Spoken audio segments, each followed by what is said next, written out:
লিখে রাখবো। বিসমিল্লাহ আলহামদুলিল্লাহ ওয়াসসালাতু ওয়াসসালামু আলা রাসূলিল্লাহ। জি আলহামদুলিল্লাহ, আজকে আমাদের এই 22তম ব্যাচের পড়ার সূচনার আজকে প্রথম ক্লাস। আল্লাহ পাকের দরবারে অশেষ শুকরিয়া যে মহান রব্বুল আলামিন আজকে আমাদেরকে এখানে পড়ার জন্য তৌফিক দিয়েছেন। জি, আমাদের আজকে পড়া হবে, একটু আগে বলেছিলাম আল বাবুল আউয়ালু, প্রথম অধ্যায়। তো প্রথম অধ্যায়ের মধ্যে কয়েকটি পাঠ থাকবে, সেই প্রথম অধ্যায়ের প্রথম পাঠ আদ-দারসুল আউয়ালু। একটু আগে যে বিষয়টা বলেছিলাম, প্রথম পাঠের যে সিস্টেম যেটা বলেছিলাম সিফাত মৌসুফ, এখানেও সেই একই সিস্টেম। আদ-দারসু এটা মৌসুফ, আল আউয়ালু সিফাত। এই আউয়ালটা প্রথম এই পাঠের জন্য গুণবাচক, এই জন্য বলে আদ-দারসুল আউয়ালু, প্রথম পাঠ। ঠিক আছে, তাহলে আদ-দারসু মানে পাঠ, আল আউয়ালু মানে প্রথম, প্রথম পাঠ। এখন এটাকে আপনি শব্দগুলো যদি চান লিখে রাখতে পারেন কোনো খাতায়, আর পেন্সিল আপনি পাশে লিখে রাখেন। দারসুল মানে পাঠ, আউয়াল মানে প্রথম, তাহলে আপনার জন্য আর আলাদা করে লেখা লাগলো না। এখন এই প্রথম পাঠের সর্বপ্রথম লেখক আমাদের শুরু করেছেন কিছু শব্দ দিয়ে। আর যে কোনো ভাষার ক্ষেত্রে প্রচুর পরিমাণে ওয়ার্ড মুখস্থ থাকা এটা খুব গুরুত্বপূর্ণ। এই জন্য এখানেও ওয়ার্ডের কথা বলা হয়েছে, বা ওয়ার্ড গুলো ভালো করে মুখস্থ করতে হবে। সবাই ভালো করে খেয়াল করে। তো সর্বপ্রথম ওয়ার্ড গুলোকে আমি উচ্চারণ করব, দুই ভাবে পড়াবো, ভালো করে খেয়াল করবেন। বিসমিল্লাহির রহমানির রহিম। কিতাবুন, একটি বই। শব্দগুলো একবার উচ্চারণ করে যাচ্ছি, খেয়াল করেন। কিতাবুন, একটি বই। কলামুন, সামনাসামনি। কলামুন, একটি কলম। কলামুন, একটি কলম। কুরসিয়ুন, কুরসিয়ুন, একটি চেয়ার। কুরসিয়ুন, একটি চেয়ার। বাইতুন, বাইতুন, একটি ঘর। বাইতুন, একটি ঘর। বাবুন, একটি দরজা। বাবুন, একটি দরজা। মিসবাহুন, মিসবাহুন, একটি বাতি। জিদারুন, একটি দেয়াল। জিদারুন, একটি দেয়াল। সারিরুন, একটি খাট। সারিরুন, একটি খাট। এইগুলো একভাবে। এখন আমি প্রত্যেকটা শব্দ ভেঙে ভেঙে বলবো, যেন আমাদের লেখার ক্ষেত্রে কোনো সমস্যা না হয়। অনেকে আছি আমরা বলতে পারি, লেখার সময় শব্দ বানান জানি না, লিখতে পারি না। তো সেক্ষেত্রে শব্দগুলো যদি এইভাবে মুখস্থ করেন, আমি মনে করি আপনার লেখার ক্ষেত্রে বানানো ভুল হবে না। সেটা কিভাবে? কাফ তা আলিফ বা, কিতাবুন। কাফ তা আলিফ বা, কিতাবুন। কাফ তা আলিফ বা, কিতাবুন। কফ লাম মিম, কলামুন, একটি কলম। কফ লাম মিম, কলামুন, একটি কলম। কাফ রা সিন ইয়া, কুরসিয়ুন, একটি চেয়ার। কাফ রা সিন ইয়া, কুরসিয়ুন, একটি চেয়ার।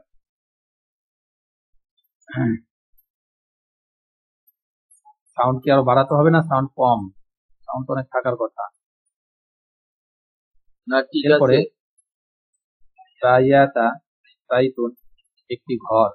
রায়াতা, বাইতুন, একটি ঘর। এরপরে বা আলিফা, বাবুন, একটি দরজা। বা আলিফা, বাবুন, একটি দরজা। মিসবাহুন, মিম সাদ বা আলিফ হা, মিসবাহুন, একটি বাতি। মিসবাহুন, একটি বাতি। তিন দালালিফ রা, জিদারুন, একটি দেয়াল। তিন দালালিফ রা, জিদারুন, একটি দেয়াল। তিন রা ইয়া রা, সারিরুন, একটি খাট। তিন রা ইয়া রা, সারিরুন, একটি খাট। এই শব্দগুলো আমি যেভাবে বলছি আপনারা এখন এইভাবে পড়বেন সবাই। আমি যখন থামতে বলবো সবাই থেমে যাবেন, শুধু পড়বেন না, আমার কথাগুলো দিকেও খেয়াল রাখবেন। শব্দগুলো এখন সবাই একটু পড়ি, তখন দেখবেন মুক্ত উচ্চারণটা ইজি হয়ে যাবে। হ্যাঁ, শুরু করে দেন। সবাই পড়েন, মিউট খোলেন বা মিউট রেখেও পড়তে পারেন। কেউ বসে থাকবেন না, সবাই পড়েন।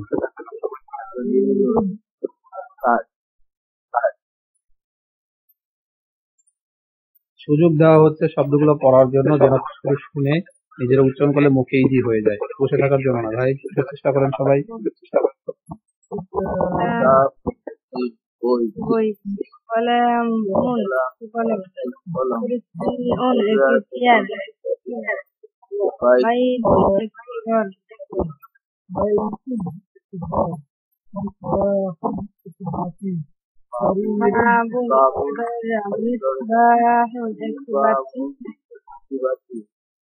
Jidarun dewan Sarirun জি কিতাবুন বই, কলামুন একটি কলম, কুররাতুন একটি চেয়ার, বাইতুন বাইতুন একটি ঘর, বাবুন একটি দরজা, মিসবাবুন একটি বাতি, জিদারুন একটি দেয়াল, সারিরুন একটি কাঠ। মাশাআল্লাহ। আমি শব্দগুলো উচ্চারণ আবারও বলতেছি, যারা এখন পর্যন্ত উচ্চারণগুলো ধরতে পারেননি বা সমস্যা আছে তারা শব্দগুলোকে আবারও বুঝে নেওয়ার চেষ্টা করেন। দেখেন, আরবি ভাষা একটু কঠিন লাগবে, কারণ জীবনের ভাষা সম্পর্কে আপনার ধারণা নেই বা শিখেন নাই। তো কঠিন লাগবে যেন প্রথম দিনই আপনি হতাশা হয়ে ছেড়ে দিয়ে চলে যাবেন, এরকম আসলে কাম্য না। যে কোনো বিষয় চেষ্টা করলে আলহামদুলিল্লাহ সাধ্যের বাহিরে কোনো কিছুই নেই। আল্লাহ তাআলা মানুষের সাধ্যের বাহিরে কোনো কিছু চাপাইয়া দেন নাই। আপনি চেষ্টা করবেন, অবশ্যই পারবেন। কিন্তু আপনি যদি চুপচাপ থাকেন, পড়ার আগ্রহ থাকে না, আসছেন দেখতেছেন বিরক্ত লাগতেছে, তাই এরকম ভাবে হবে না। আগ্রহ রাখতে হবে। আগ্রহ জিনিসটা সব থেকে বড় জিনিস। আপনার যদি জানার কৌতূহল থাকে, পড়ার ভিতরে মনোযোগ দেখবেন দ্বিগুণ বাড়তে থাকবে। কিন্তু আপনার যদি জানার কৌতূহল না থাকে, অবজ্ঞার সৃষ্টি হয়, অনীহা সৃষ্টি থাকে, তখন পড়ালেখার প্রতি আসলে হয় না। একটা কথা বলি, যদিও আপনার অন্য মাইন্ডে নেবেন, দুইটা জিনিস কখনোই জোর করে হয় না। এক হলো পড়ালেখা, জোর করে কখনোই হবে না। আর দ্বিতীয়ত হলো কারো মন জয় করা বা কারো মন পাওয়া। কখনো কারো মন জয় করে জোর করে পাবেন না। আর পড়ালেখা কখনো কাউকে জোর করে শেখানো যায় না, যদি তার নিজের ইচ্ছা না থাকে। এই দুটি জিনিস কখনোই হবে না, জোর করে হবে না। তো পড়ালেখার প্রতি নিজে আগ্রহটা নিজে তৈরি করেন। দেখেন, যে কিতাবুন একটি বই, কলামুন একটি কলম, কুরসিয়ুন একটি চেয়ার, বাইতুন একটি ঘর, বাবুন একটি দরজা, ইসবাহুন একটি বাতি, জিদারুন একটি দেয়াল, সারিরুন একটি খাট। এই শব্দগুলো আমি পড়ানোর পরে আপনাদেরকে সুযোগ দিয়েছিলাম পড়ার জন্য। এতে আপনার উপকার কি হতো? শব্দগুলো আপনি শুনেছেন, যখন নিজে প্র্যাকটিস করতেন শব্দের উচ্চারণগুলো আপনার কাছে ক্লিয়ার হয়ে যেত, যে কি হবে বা কেমন হবে। যেটা সমস্যা ছিল ওটা আপনি দাগ দিয়ে রাখতেন। আমি যখন আবারও বলেছি তখন শব্দের উচ্চারণগুলো ঠিক করে নেওয়া দরকার ছিল, কিন্তু আপনারা অনেকেই চুপ থেকেছেন, বসে রয়েছে। কি লাভটা হয়েছে? যারা পড়েছে তাদের তো ঠিকই উপকার হয়েছে, আপনি চুপ করে বসে আছেন, আপনার কি উপকারটা হয়েছে বলেন? শব্দের উচ্চারণগুলো এখানে কিন্তু জবরজের দিয়ে দেওয়া আছে। সামনে গিয়ে কিন্তু যখন এই শব্দগুলো দিয়ে বাক্য তৈরি হবে তখন কিন্তু আর জবরজের থাকবে না। এখন ওই সময় গিয়ে বলবেন, হুজুর আমি কিভাবে এখন জবরজের ছাড়া পড়বো? এটা তো আপনার থেকে তখন শোনাটা কাম্য না, কারণ আপনি তো এখানে জবরজের দিয়ে পড়েই যাচ্ছেন শব্দের উচ্চারণ। কিতাবুন, কলামুন, কুরসিয়ুন, বাইতুন, বাবুন, মিসবাহুন, জিদারুন, সারিরুন। যখন আপনি এখানে জবরজের দিয়ে পড়েই গেলেন, উচ্চারণ পারতেছেন, ওখানে গিয়ে তো আপনার জবরজের থাকার কোনো প্রশ্নই আসে না। কি বলছি বুঝছেন? এই গেল আমাদের শব্দ অর্থ পর্ব। আসেন, ব্যাকরণে কিছু নিয়ম আছে। ব্যাকরণে কিছু নিয়ম আছে, তার মধ্যে এটা একটা। দেখেন সবাই, এটা নোটের অংশ। নিকটবর্তী বা দূরবর্তী ইঙ্গিতবাচক শব্দকে ইসমে ইশারা বলে। ইসমে ইশারা, এটা হেডলাইন লেখেন। ইসমে ইশারা, আলিফ সিন মিম, ইসমি ইশারা, আলিফ শিন আলিফ র গোলহা, ইশারা, ইসমে ইশারা। আরবিতে না লিখতে বলে বাংলা লিখে ফেলেন দ্রুত। ইসমে ইশারা, এটা হেডলাইন কায়েম করেন। ইসমে ইশারা। ইসমে ইশারা কাকে বলে? দূরবর্তী, নিকটবর্তী, ইঙ্গিতবাচক শব্দগুলোকে। দূরবর্তী বা নিকটবর্তী ইঙ্গিতবাচক যে শব্দগুলো আছে তাকে কি বলে? ইশারা বলে, ইসমে ইশারা। আমরা যেগুলো বলি ওটা কি, এটা কি, উহা কি, ইহা কি, এই যে আমরা আকার ইঙ্গিতে যে কথাগুলো ইশারা যেগুলো বুঝাইতে চাই, এগুলোকে বলা হয় ইসমে ইশারা, ইঙ্গিতবহ শব্দ। ইঙ্গিতবহ শব্দ বর্ণগুলো কোনগুলো হবে? কি বর্ণ কোনগুলো বলে ইশারা বলে? কাছে বা দূরে ইঙ্গিত করার জন্য, ইশারা করার জন্য শব্দগুলো ব্যবহার হয় তাকে ইসমে ইশারা বলে। এখন ইসমে ইশারাগুলো কি কি? এগুলো অনেকগুলো আছে। এখন আমাদের যেগুলো স্বাভাবিক দরকার সেগুলো এখানে উনি দিয়ে দিয়েছেন, এই 4টা। খেয়াল করেন, প্রথম লাইনে যে 2টা ঘর আছে, এই 2টা ঘরে ডান পাশে এবং বাম পাশে, দ্বিতীয় ঘরটা না। হাজা হাজিহি। এবার লিখতে পারেন যেমন হাজা হাজিহি, এই যে এখানে দেওয়া আছে, এটা দেখে দেখে উঠে ফেলেন। হাজা হাজিহি, জালিকা তিলকা, জালিকা তিলকা। তাহলে কয়টা গেল এখানে? 4টা শব্দ। আর অনেক শব্দ আছে এগুলো, এখানে মাত্র 4টা দিয়েছে, যে 4টা আমাদের বর্তমানে প্রয়োজন পড়বে। তাহলে ইঙ্গিত বহ শব্দ বা কাছে বা দূরে কোনো ব্যক্তি বা বস্তুকে বোঝানোর জন্য যে শব্দগুলো ব্যবহার হয় তাকে ইসমে ইশারা বলে। আর অনেকগুলো যেহেতু, এই জন্য বলে আসমায়ে ইশারা, মানে ইসমে ইশারা এক বচন, আর এটাকে বহু বচনে বলা হয় আসমায়ে ইশারা। এই একই কথা, আপনাদের এত পড়া তখন আপনি এতটুকু শিখেন ইসমে ইশারা। আমি যে সব সংজ্ঞাটা বলছি ওই সংজ্ঞা অনুযায়ী দূরে বা নিকটে বোঝানো কোনো ব্যক্তি বা বস্তুকে বোঝানোর জন্য ইঙ্গিত বহ যে শব্দ ব্যবহার হয় তাকে ইসমে ইশারা বলে, বা সংক্ষেপে বলতে পারেন ইঙ্গিত বহ শব্দগুলোকে ইসমে ইশারা বলে। এইগুলো ইসমে ইশারার সংজ্ঞা, যেমন দিয়ে লিখবেন হাজা হাজিহি জালিকা তিলকা। এখন একটু বোঝার বিষয়, লেখা যাতে হয় নাই তাতে লিখে অফ করেন। এবার পড়ার প্রতি মনোযোগী হন। বোঝার বিষয়, বুঝতে পারলে আপনারা লেখাও দরকার নেই, নিজে মানে বলতে পারবেন। দেখেন, একটা হলো হাজা, আরেকটা হলো হাজিহি। হাজা মানে ইহা, হাজিহিও মানে ইহা। দুটার ভিতরে পার্থক্যটা কি? ইহা বা এটি, যেটাই বলেন, যেভাবে আপনি বলেন আপনার ভাষাগতভাবে আপনি ইহাও বলতে পারেন, এটিও বলতে পারেন। তো হাজা হাজিহি দুটার অর্থ এক। পার্থক্যটা কি? পার্থক্যটা হলো হাজা এটা ছেলেবাচক, পুরুষবাচক শব্দ বোঝানোর জন্য। এখন হাজা মানে ইহা, ইহা তো কিন্তু নিকটে, ইহা মানে কি নিকটে বুঝে। নিকটবর্তী শব্দের জন্য হাজা এবং হাজিহি। এখন ছেলেবাচক যদি শব্দ হয়, পুরুষবাচক শব্দ, এটার জন্য হাজা।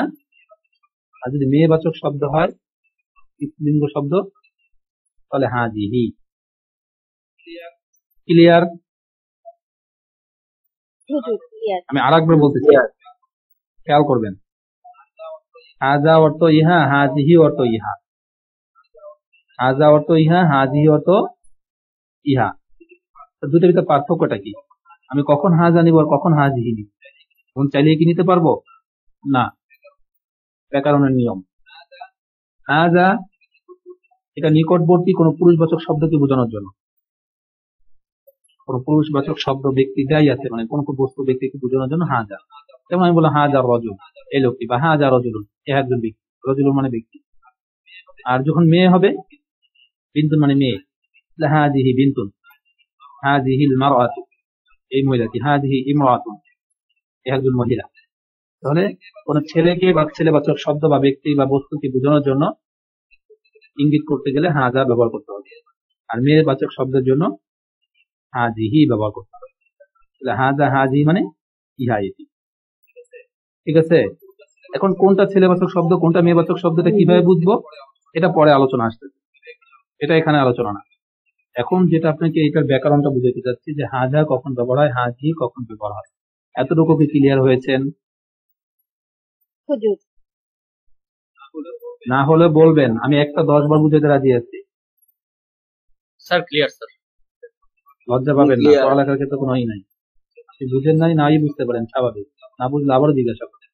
হাজা নিকটে কোনো পুরুষবাচক কোনো শব্দ, ব্যক্তি বা কোনো বস্তুকে ইঙ্গিত করার জন্য ইহা, ইহা একটি টেবিল, ইহা একটি মানে ইহা একটি কি বলতে পারি কিতাব, ইহা একটি কলম, এই জাতীয় শব্দ যদি বুঝাইতে যাই তখন এখানে হাজা ব্যবহার করতে হবে।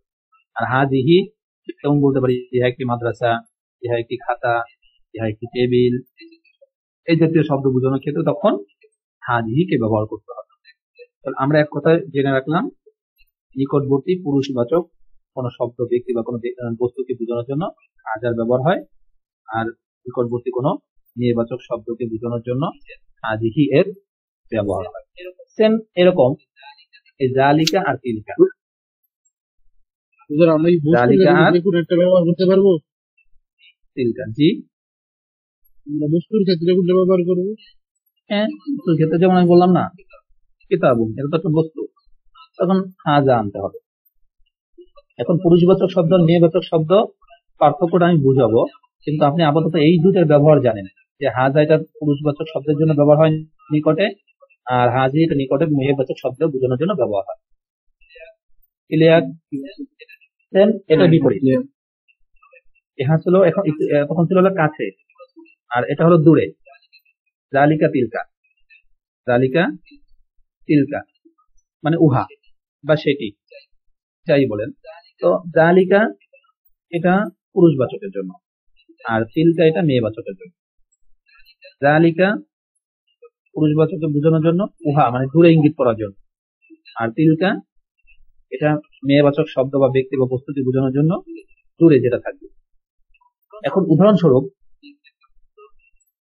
উনি এখানে একটা উদাহরণ দিয়েছেন, যেমন হাজা এটা হলো নিকটে ছেলেবাচক শব্দ বোঝানোর জন্য। হাজা কিতাবুন, হাজা কিতাবুন ইহা একটি বই। এখানে দেখেন হাজা কিতাবুন ইহা একটি বই, ইহা একটি বই বলতে কিন্তু নিকটেই বুঝিয়েছে।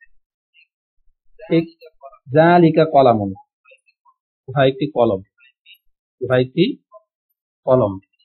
এখানে উহা দূরবর্তী, কলামুন শব্দটা পুরুষবাচক শব্দ, এই জন্য জালিকা কলামুন উহা একটি কলম। এটা হলো কাছে এবং দূরে ইঙ্গিত করার জন্য। এখন বলবেন যে হুজুর তাহলে হাজির ব্যবহার দেখালো না কেন, তিলকার ব্যবহার দেখালো না কেন? দেখাবে। এখন আপনাদের এখানে তাড়াহুড়া করা যাবে না, এখানে ব্যবহারটা শুধু আপনি জানেন যে হাজা নিকটে পুরুষবাচক আর হাজি নিকটে মেয়েবাচক, জালিকা তিলকা সেম একই রকম।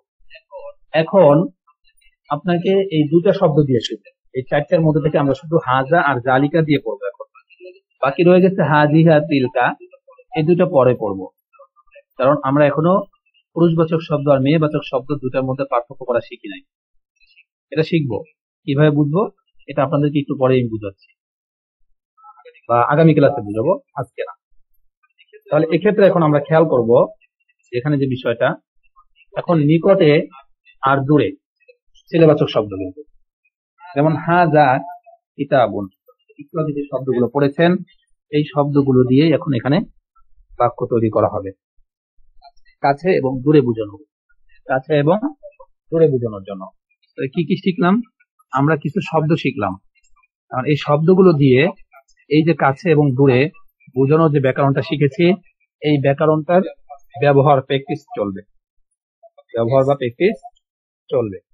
দেখেন উনি এখানে চিত্র সহকারে দিয়েছে যেন আপনাদের বুঝতে সহজ হয়, মানে এই শব্দগুলো তো নতুন, তো প্রথম দিন আপনাদের মুখস্থ হয়নি, তো সেক্ষেত্রে এখন কাজ কি, চিত্র দেখে আপনার জন্য বোঝা যায় যে এই কিতাবুন মানে কি বই।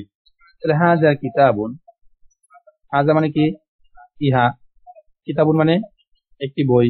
তাহলে অনুবাদ করেন, এই যে জবরজের দেওয়া নাই, এখন বলুন হুজুর জবরজের দেওয়া নাই আমি কেমনে পড়বো? কিতাবুন শব্দ তো আপনি পড়েছেন, হাজা তো পড়েছেন, এখন জবরজের কি কেন প্রয়োজন পড়বে?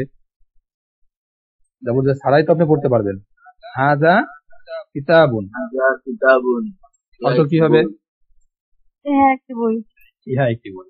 হাজা অর্থ ইহা, কিতাবুন মানে বই, তাহলে ইহা একটি বই। এটা কাছে, এই দেখেন এই যে দাগের থেকে কিন্তু এটা কাছে। জালিকা কলামুন, উহা একটি কলম। দেখেন এই দাগ থেকে কলমটা অনেক দূরে বা দাগটা অনেক লম্বা, তাহলে জালিকা কলামুন উহা একটি কলম। কারণ কি জালিকা মানে উহা আর কলামুন মানে কলম, তাহলে উহা একটি কলম। তারপর এটা কি হাজা মসজিদুন, ইহা একটি মসজিদ। হাজা মসজিদুন, ইহা একটি মসজিদ। জালিকা বাইতুন, জালিকা বাইতুন উহা একটি ঘর। তাহলে হাজা মানে ইহা আর জালিকা মানে উহা বা সেটিও বলতে পারেন, আমরা ইহা উহা পড়ি, এটা সুন্দর শোনা যায়। তাহলে জালিকা বাইতুন উহা একটি ঘর, ঠিক আছে? জি, এরপরে একজন একটু বলবেন, কেউ পারবেন?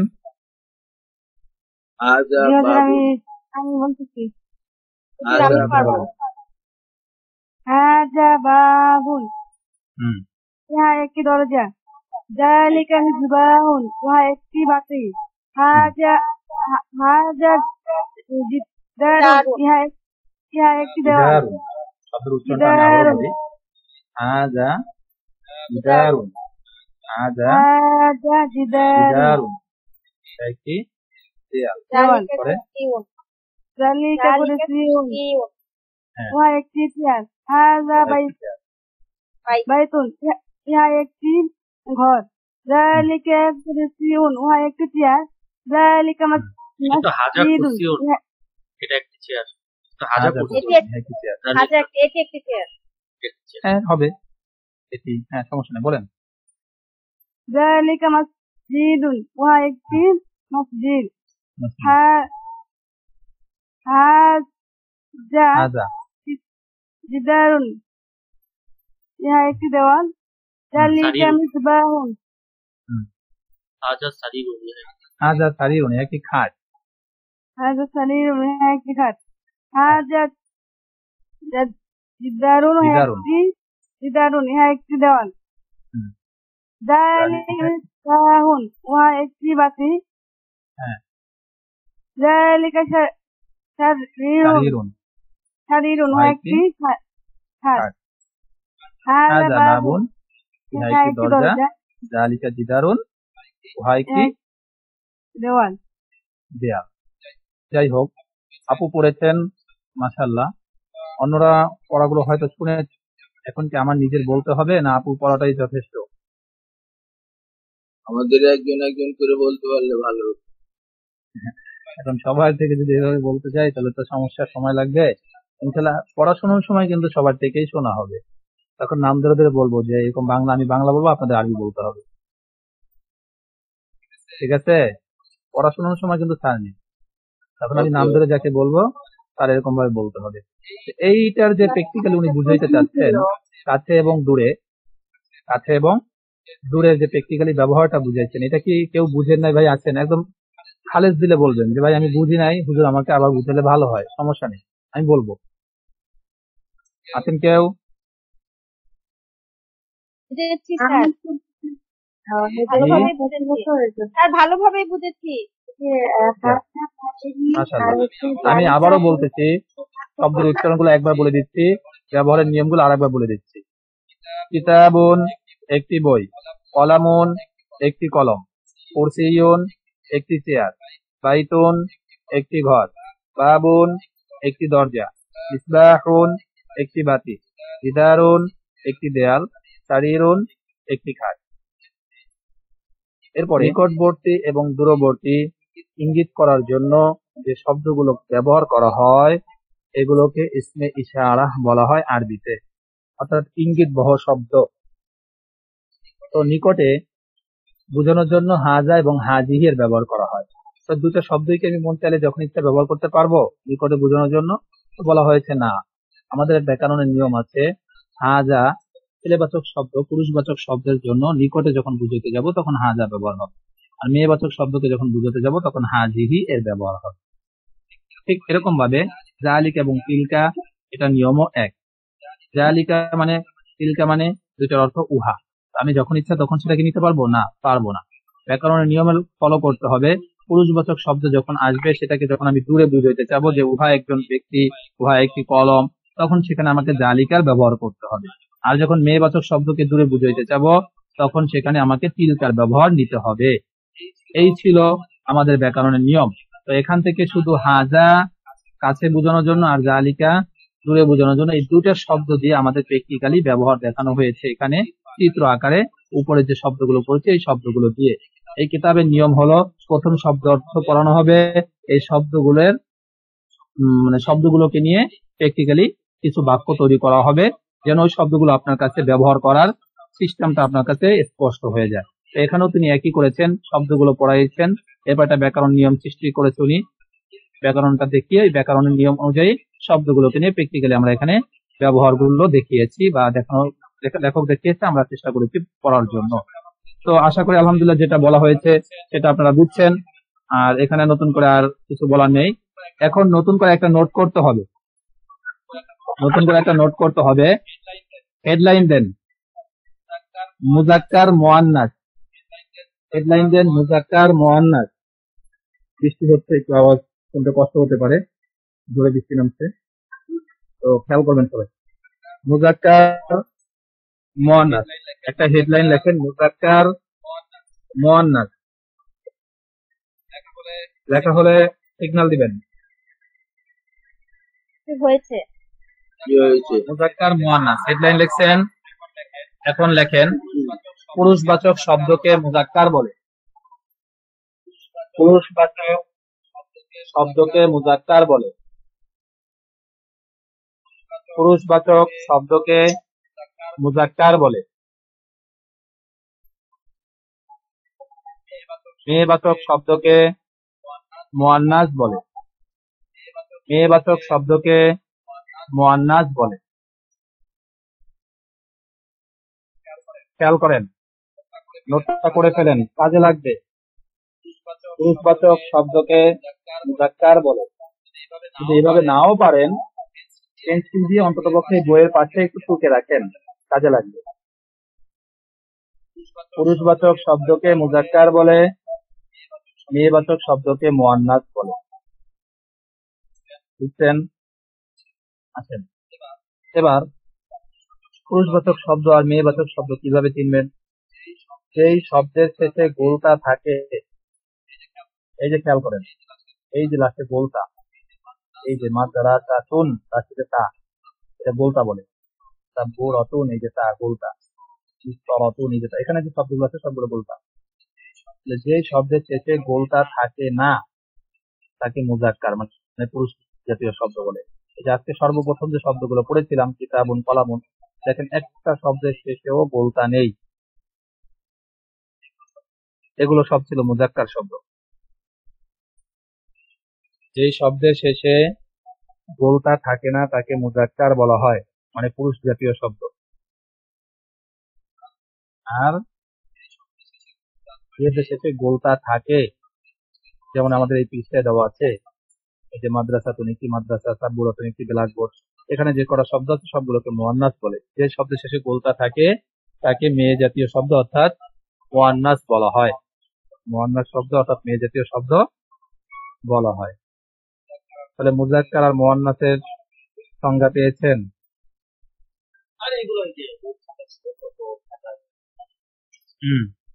আর কথা বলা যাবে না। খেয়াল করেন, বিষয়টা ক্লিয়ার হয়েছে? জি জি। কথা বলেন, বিষয়টা ক্লিয়ার? কি হুজুর হয়েছে? হয়েছে। যে পুরুষবাচক শব্দকে মুজাক্কার আর মেয়েবাচক শব্দকে বাচক শব্দকে মুআন্নাস বলে। মুআন্নাস। মুআন্নাস। তাহলে দুটা বিষয় নোট করলেন। যাই হোক, তাহলে মুজাক্কার শব্দ আর মুআন্নাস শব্দ বাংলা শব্দ ব্যবহার করবেন, মুজাক্কার মুআন্নাস বলবেন। যেহেতু আমরা আরবি শব্দ শিখতে আসছি, কম বেশি যেটা পারবো সেটাই আরবিতে বলার চেষ্টা করবো। পুরুষবাচক শব্দ মেয়ে জাতীয় শব্দে যেতে বলবেন না, মুজাক্কার মুআন্নাস। জি, তাহলে আমাদের মুজাক্কার এবং মুআন্নাস শব্দ চিনতে পারলাম, ঠিক আছে। এখন এই যে মুআন্নাস শব্দ নিকটে এবং দূরে বোঝানোর জন্য আমরা কি ব্যবহার করব? ওই যে আমরা হাজিহি রেখে এসেছিলাম, হাজিহি তিলকা। হাজিহি আর একটা বাচ্চা তিলকা বোঝানোর জন্য হাজিহিটা, আর দূরে বোঝানোর জন্য তিলকাটা, এই দুটো শব্দ ব্যবহার করতে হবে। তাহলে এটার ব্যবহারের নিয়ম আমরা দেখাবো। আগে কিছু শব্দ আছে, শব্দগুলো পড়তে হবে, পড়া মনে হয় বেশি হয়ে যাচ্ছে, যেহেতু একটার সাথে আর একটা সম্পর্ক আছে, এখানে রেখে দিতে চাইলেও আমরা পারতেছি না, তাহলে বোঝাটা কষ্টকর হয়ে যাবে। হুজুর পড়াইয়া যান, পারবো আমরা ইনশাআল্লাহ। আপনি একা পারলে তো হবে না, সবার দিকে লক্ষ্য হুজুর, করতে আমরা হবে। ইনশাআল্লাহ পারবো, নতুন যারা আছে এদের জন্য মনে হয় সমস্যা হবে। ইনশাআল্লাহ পারবেন, ঠিক আছে। পারবে। জি, তারপরে বলতেছি একটু কষ্ট হবে। কষ্ট হলো যেহেতু আমাদের ওই পড়াটার সাথে এই পড়াটার সম্পর্ক, তো আমি চাইলেও রেখে দিতে পারছি না, আপনাদের কষ্ট হলে একটু পড়ে নিতে হবে। না বুঝলে আবার আগামী ক্লাসে আলোচনা করব, তখন আবার বুঝবেন, সমস্যা নেই, কিন্তু এখন তো ধরে নেন। তাহলে পুরুষবাচক শব্দ মেয়েবাচক শব্দের মধ্যে পার্থক্য করলাম, গোলটা থাকা গোলটা না থাকা।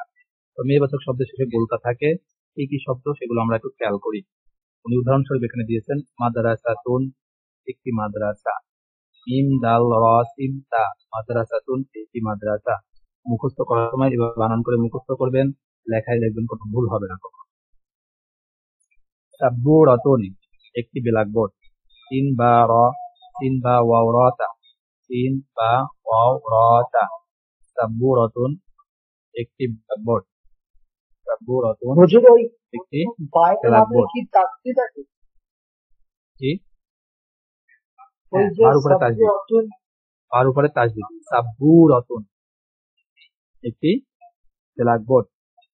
এরপরে মিসতরাতুন, যারা বই আছে বইগুলো থেকে ধরবেন, সামনে বইটা খুলে রাখবেন। এই জন্যই বলছিলাম বইয়ের প্রয়োজন আছে। যে মিসতরাতুন, মিসতরাতুন, একটি রুলার রুলার। মিসতরাতুন, একটি রুলার। মিম সিন তরাতা, মিসতরাতুন, একটি রুলার। মিসতরাতুন, একটি রুলার। পরে হাকিবাতুন, একটি ব্যাগ। হা কফ ইয়া বা তা, হাকিবাতুন, একটি ব্যাগ। হাকিবাতুন, হুজুর একটি ব্যাগ। জি। এরপরে ওই যে রাতুন, একটি রুলার বললেন, এটা একটি খাতা। রুলার মানে কি? জি, রুলার মানে স্কেল, ওই স্কেল, যে স্কেল। কুররাসাতুন, একটি খাতা। কাফ র আলিফ সিন তা, কুররাসাতুন, একটি খাতা। তাবিলাতুন, একটি টেবিল। ত আলিফ ওয়াও লাম তা, তাবিলাতুন, তাবিলাতুন। ওয়াওর সময় গোল, দুই ঠোঁট গোল হয়ে যাবে। তাবিলাতুন, একটি টেবিল। হুজরাতুন, গুরফাতুন, সমর্থবোধক শব্দ, মানে দুইটা শব্দের অর্থ এক, এই জন্য একসাথে নিয়ে আসা হয়েছে। গুরফাতুন বা হুজরাতুন অর্থ এক, একটি কামরা। কামরা মানে রুম, এটাই বলেন। এই কামরা শব্দ আগে ব্যবহার হতো, রুম বলবেন, সমস্যা নেই। নাফিজাতুন, একটি জানালা। নুন আলিফ তা লাল তা, নাফিজাতুন, একটি জানালা। শব্দগুলো উচ্চারণ আমি আরেকবার বলতেছি, খেয়াল করবেন। মাদ্রাসাতুন, একটি মাদ্রাসা। সাব্বুরাতুন, একটি ব্ল্যাকবোর্ড। মিসতরাতুন, একটি রুলার বা স্কেল। হাকিবাতুন, একটি ব্যাগ। কুররাসাতুন, একটি খাতা। তাবিলাতুন, একটি টেবিল। হুজরাতুন গুরফাতুন, একটি কামরা। নাফিজাতুন, একটি জানালা। জি, এই গেল আমাদের শব্দগুলো, মেয়ে জাতীয় শব্দ, মুয়ান্নাস বলা হয় যেগুলোকে। তো এইগুলো শব্দ আমাদের গেল। হুজুর জি, এই যে এক ব্যবহারগুলো হাজিহি মাদ্রাসাতুন, নিকটে বুঝালে হাজিহি হবে, কারণ এই যে মাদ্রাসাতুনের শেষে গোলতা আছে, এই জন্য হাজিহি নিকটে বুঝাতে গেলে। হাজিহি মাদ্রাসাতুন, ইহা একটি মাদ্রাসা। তিলকা সাব্বুরাতুন, উহা একটি ব্ল্যাকবোর্ড। তিলকা হাজিহি হুজরাতুন, ইহা একটি কামরা, কামরা মানে রুম। তিলকা হাকিবাতুন, উহা একটি ব্যাগ। হাজিহি কুররাসাতুন, ইহা একটি খাতা। তিলকা তাবিলাতুন, উহা একটি টেবিল। হাজিহি মিসতরাতুন, ইহা একটি স্কেল বা রুলার। হাজিহি সাব্বুরাতুন, ইহা একটি ব্ল্যাকবোর্ড। ইহা উহা পড়তে পড়তে পড়তে পড়তে যখন আপনার ধ্যানে পড়ে যাবেন, দেখা যেতে পারে যে পারবা খালি এটাই বলতে পারেন। এই জন্য লেখক আপনাদেরকে একটু পরীক্ষা করার জন্য সাথে সাথে মানে কাছে দুইটা দিয়েছেন, যেন আপনার ওই এক ধ্যানে না পড়ে যান। আর পড়তেছেন ইহা একটি উহা একটি, ইহা একটি উহা একটি, এভাবে চলতে থাকলো। এই যে ওই ধ্যান থেকে বের হয়ে আসার জন্য পরস্পর দুইটা কাছে দিয়েছেন। হাজিহি মিসতরাতুন, ইহা একটি স্কেল। হাজিহি সাব্বুরাতুন, ইহা একটি ব্ল্যাকবোর্ড। তিলকা নাফিজাতুন, উহা একটি জানালা। হাজিহি তাওয়াতুন, ইহা একটি টেবিল। হুজুর এখানে যে তিলকা আপনি মিসতরাতুন, বলছেন হাতি তিলকা, জি, ওর মাথায় তো কোনো জাবর জের পেশ নেই। মানে আমরা কি করেছি চিনবো হ্যাঁ, যে জবরজের পেশ তো এখানে থাকবে না, কেউ কেউ তো জবরজের পেশ থাকবে না। করতে করে। হ্যাঁ, থাকবে না এই কেন? বানানটা সে আগেই কারণ শিখে আপনি ফেলেছে। হ্যাঁ, শব্দ অর্থগুলো তো আপনি আগেই শিখে ফেলেছেন। শব্দ অর্থের মধ্যে তো জবরজের দিয়েই শিখে আসছেন, তো এখানে তো জবরজের দেওয়ার কোনো প্রশ্নই আসে না। আমি ওকে 20 মিনিট ক্লাস লেটে জয়েন করছি, এই জন্য যাচ্ছি। ও ঠিক আছে জি, না সমস্যা নাই। মানে আপনারা যখন শব্দ অর্থগুলো জবরজের দেওয়াই আছে, যখন শব্দ অর্থগুলো শিখবেন, তো ওখানে জবরজের দিয়ে যখন শিখে আসতেছেন, তখন এখানে আর জবরজের দেওয়ার প্রয়োজন নেই। এটাই তো আপনার কতটুকু পড়লেন সেটার দেখাই। হ্যাঁ, জি জি তাহলে। হাজিহি তাবিলাতুন, ইহা একটি টেবিল। তিলকা মিসতারাতুন, উহা একটি স্কেল। তিলকা কুরওয়াসাতুন, উহা একটি খাতা। হাজিহি হাকিবাতুন, উহা একটি ব্যাগ। এই পর্যন্ত আজকে। তো মেয়েলি শব্দগুলো কিভাবে প্র্যাকটিক্যালি হবে সেগুলো দেখিয়ে দিয়েছে। আসেন এখন আপনাদেরকে আমি পুরো একটা রিভিশন দিব, মানে আজকে আমাদের ক্লাসে কি পড়ানো হয়েছে, কতটুকু পড়ানো হয়েছে, ভালো করে যারা পড়া জয়েন করতেন খেয়াল করেন। সর্বপ্রথম আমরা এখানে কিন্তু লেখকের কিছু উপদেশ বাণী ছিল, সেগুলো আমরা পড়িয়েছিলাম শুধু নিজেদের একটা অনুভূতি আনার জন্য। এরপরে আমরা পড়েছিলাম প্রথম অধ্যায়ের মধ্যে কয়েকটি পাঠ নিয়ে আলোচনা করা হবে। তার মধ্যে প্রথম পাঠ ছিল কিছু শব্দ অর্থ এবং শব্দ অর্থগুলো ব্যবহার, তার মধ্যে এবং একটি গ্রামার ব্যবহার আসছিল, সেগুলো প্র্যাকটিক্যালি ব্যবহার দেখানো হয়েছে। তো শব্দগুলো ছিল এই যে শব্দগুলো আছে: কিতাবুন একটি বই, কলামুন একটি কলম, কুরসিয়ুন একটি চেয়ার, একটি ঘর, আবুন একটি দরজা, মিসবাহুন একটি বাতি, কিতাবুন একটি দেয়াল, সারিরুন একটি খাট। এরপর ছিল দুটা গ্রামারের ব্যবহার আসছিল, যে হাজা এবং হাজিহি, জালিকা, তিলকা, অর্থাৎ ইঙ্গিতবাচক দূরে ইশারা করা জাতীয় যে শব্দ ইঙ্গিত বলে যেটাকে, এগুলোকে আরবিতে বলা হয় ইসমে ইশারা। এগুলোকে বলা হয় আরবিতে ইসমে ইশারা, অর্থাৎ দূরে কাছে এগুলোকে ইঙ্গিতবাচক যে শব্দগুলো আছে এগুলোকে ইসমে ইশারা বলা হয়। অর্থাৎ নিকটে বা দূরে কোনো ব্যক্তি বা বস্তুকে ইঙ্গিত করার জন্য যে শব্দ ব্যবহার হয় এগুলোকে ইসমে ইশারা বলে। এখানে 4টা শব্দ দিয়েছিল, অনেকগুলো আছে, মাত্র 4টা আনছেন এখানে। হাজা, হাজিহি, জালিকা, তিলকা, 4টা আনছেন। 4টার মধ্যে হাজা, হাজি প্রথম 2টা হলো ইহা বলছেন বা এটি বলছেন। তো এখানে 2টা শব্দ কি চাইলে যেটা ব্যবহার করতে পারবো? যে না, এখানে একটা গ্রামার ব্যবহার আছে, সেটা হলো হাজা, এটা পুরুষবাচক শব্দকে নিকটে বোঝানোর জন্য ব্যবহার হয়, আর হাজি এটা মেয়ে জাতীয় শব্দ নিকটে বোঝানোর জন্য ব্যবহার হয়। এরপরে জালিকা, তিলকা মানে উপস্থিতি, এখানেও একই নিয়ম, যে নিকট দূরবর্তী পুরুষবাচক শব্দকে জালিকা দিয়ে বোঝানো হবে, আর দূরবর্তী মেয়েদি শব্দকে তিলকা দিয়ে বোঝানো হবে। এরপরে এগুলো নিয়ে আমাদের এই যে এখানে সর্বপ্রথম পুরুষবাচক শব্দ কাছে এবং নিকটে পুরুষবাচক শব্দের জন্য হাজা, জালিকা দিয়ে প্র্যাকটিক্যালি এগুলোর ব্যবহার ছিল, ব্যবহারগুলো দেখানো হয়েছে।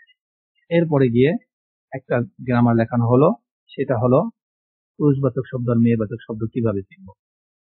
পুরুষবাচক শব্দ মেয়েবাচক শব্দ কিভাবে চিনব, তো সেক্ষেত্রে বলা হয়েছিল পুরুষবাচক এবং মেয়েবাচক শব্দ চেনার জন্য পুরুষবাচক শব্দ শেষে গোলতা থাকে না, আর মেয়েবাচক শব্দের জন্য গোলতা থাকে।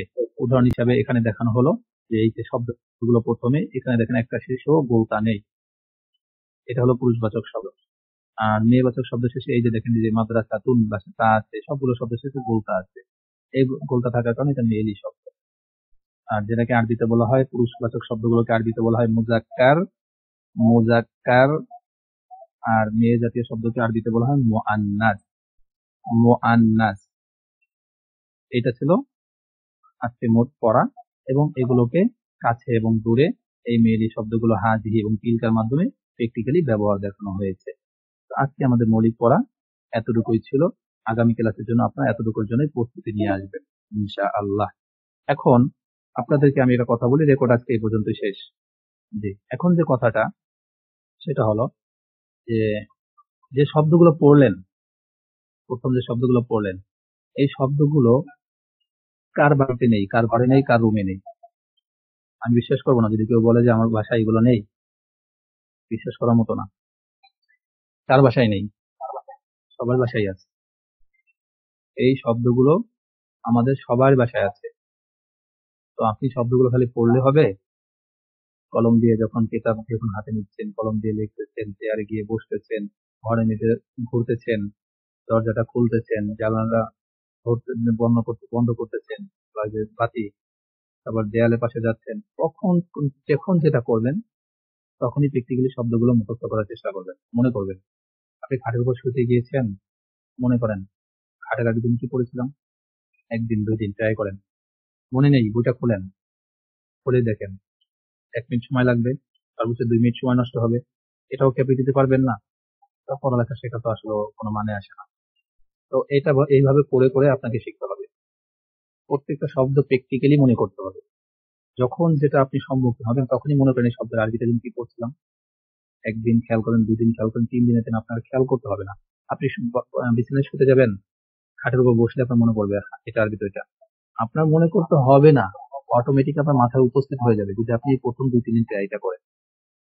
বাতি বন্ধ করবেন, বাতি দিকে নজর গেলে মনে করবেন আরবিটা কি, কলম ধরলে মনে করবেন আরবিটা কি, গেট বন্ধ করতে গেলে মনে করবেন আরবিটা কি। এইভাবে প্র্যাকটিক্যালি আনতে হবে, নাহলে সম্ভব না। চেয়ারে বসলেই চেয়ারে আরবিটা মনে করবে। তারপরে এই প্র্যাকটিক্যাল গুলো আপনারা নিজে করেন। যদি আপনার কেউ সাথে থাকে যে আরবি পারে বা পারতেছে, তার সাথে করেন, ইহা উহা আরবিতে তাকে জিজ্ঞাসা করেন।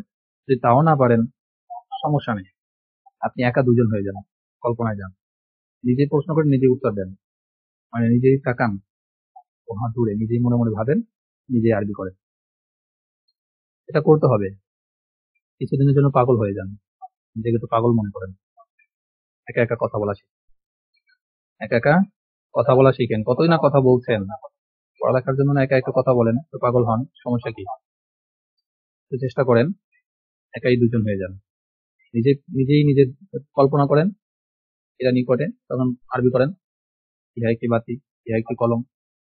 নিজে দূরে চলে যান, একবার কাছে দিয়ে বসেন, একবার দূরে সরে আসেন, আরবি করেন।